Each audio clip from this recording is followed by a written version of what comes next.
Hi guys and girls, I'm Obsidian Ant and this is Arktika.1. Now this is an exclusive VR game to the Oculus Rift and it's a post-apocalyptic world. Now the game came out last month and this is essentially a first impressions video as I go through the first sections of the game. And as always, thanks to Oculus for sending over a copy of the game along with the Rift itself and the touch controllers. Now the areas here are very impressive and you can see this is extremely immersive. It's an exceptional start to the game, and one that isn't swamped in action and various types of combat, but rather one that slowly draws you into the scale and the sense of the world.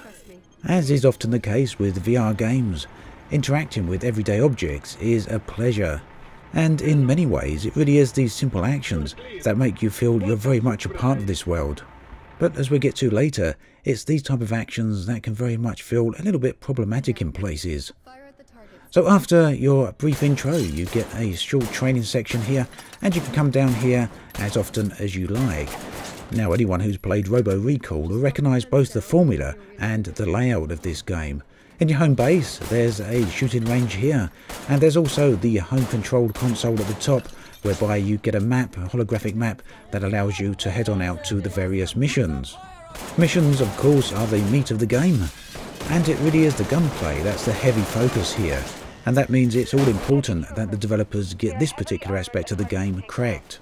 Now, gunplay in a VR game is not like gunplay on a first-person game. It's very different because you're physically holding the guns here, so they need to feel a little bit realistic, and the aiming with the weapons needs to be spot on. Now that is by no means bad in Arktika.1, it's actually pretty good, but it's not quite up to the level of something like Sunshine, Arizona. If I was forced to compare, I'd say the gunplay here is very similar to what you can find in Robo Recall, which naturally is fun, but it's not quite up to the precise standards that some people may like. Now the narrative, the structure of the missions themselves are very much on rails. You're led around by the woman you see at the start here, and she essentially keeps giving you instructions and narrates what's going on, telling you where to go and what you need to do, and if you get stuck she will give you a few hints and tips. Moving around is done by the method of teleportation, which is very much becoming a norm in VR games, and this more or less entirely removes any problems with motion sickness. Now as you go through the game, as you can see here, you will come across a few boss fights, and these, at least initially, are relatively simple, but there is a pattern to these, and you will have to figure that out in order to succeed. Now one area I did find a little bit dull was the fact that every so often you come across these little base defense areas. Effectively, you have to defend a generator or a transmitter tower against waves of enemies, and you'll find this happening multiple times throughout the game. It's by no means a bad thing if you enjoy the gunplay, and the gunplay is enjoyable. However, personally I can't but help feel it's a little bit of an overused trope in the game. But there's plenty to be getting on with, and some of the mission structures have a very impressive layout. And just as you think you've seen everything, the game will deliver you into yet another surprisingly gorgeous area. Now the game is of course from the developers behind the Metro series of games, so you can probably see some of the core similarities here with both the visual design as well as the core gameplay mechanics. It also means that there's a story that keeps unfolding as you play through the game, and it will just keep drawing you forward.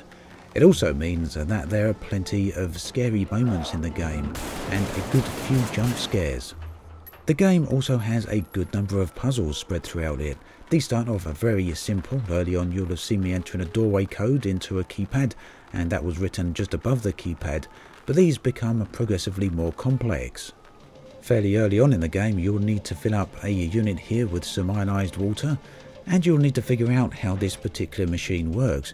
Being a VR game with touch controllers, it means that the experience is very much hands-on.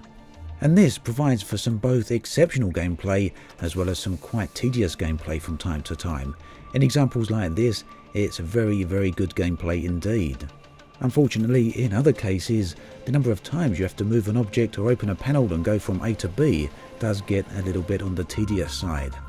But the game does have more than enough going for it, and by the time you're past those few tedious moments, you'll find yourself in yet another visually impressive area with yet another puzzle to solve.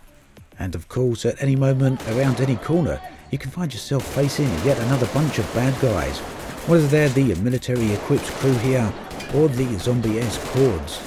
One of the things that makes combat so competitive in VR is the ability to duck down behind cover or hide behind certain objects, and Arktika certainly makes a lot of use of that. All in all, it's a very visually impressive game, and makes great use of these environments, drawing you very much into these environments and leaving you feel extremely immersed. The gunplay is very enjoyable, although not quite as precise as I would like, and it's occasionally let down by the repeated use of the Defend Object X gameplay. But the pace of the game will keep bringing you to new environments, working towards ever different objectives, and this really is where the strength of Arktika.1 lays. On top of that, it's fairly reasonably priced. Oculus seem to have a great price point for newly released games at around £23. So all in all, Arktika.1 is a pretty darn good VR shooter, only marred by the occasional repetitive combat sections and a few mundane repetitive puzzles, hidden among some truly great puzzles and some very nice combat sections. As always, thanks for watching, and I'll catch you guys and girls next time.